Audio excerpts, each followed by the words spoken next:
Granite கொள்ளையில் திமுகவிற்கு முக்கிய பங்கு இருப்பதாக முதலமைச்சர் ஜெயலலிதா குற்றம் சாட்டியுள்ளார். சட்ட ஆணையர் அளித்த அறிக்கையின் அடிப்படையில் நடவடிக்கை எடுக்கப்பட்டு வருவதாகவும் அவர் தெரிவித்துள்ளார்.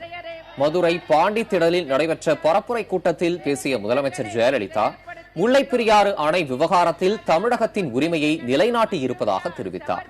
தமிழகத்தில் படிப்படியாக மதுவிலக்கு அமல்படுத்தப்படும் என உறுதியளித்த முதலமைச்சர் ஜெயலலிதா திமுக ஆட்சியை விட தற்போது குற்றங்கள் குறைந்துள்ளதாகவும் குறிப்பிட்டார்.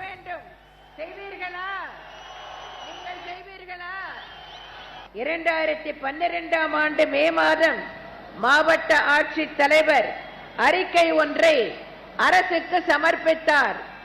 அதில் ஒலிம்பஸ் கிரானைட் உள்ளிட்ட 3 குவாரிகளை மட்டும் ஆய்வு செய்ததாகவும் அதன் அடிப்படையில் கணக்கிடப்பட்டால் மதுரை மாவட்டம் முழுவதும் 16,000 கோடி ரூபாய் அளவுக்கு வருவாய் இழப்பு ஏற்பட்டிருக்கும் என்றும் தெரிவித்திருந்தார்.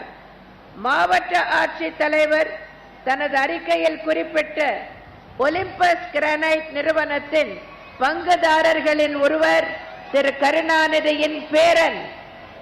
வாக்காளர் பெருமக்களே, திரு கருணாநிதி ஏன் கிரானைட் கொள்ளையர்கள் மீது நடவடிக்கை எடுக்கவில்லை என்பது இப்போது புரிகிறதா?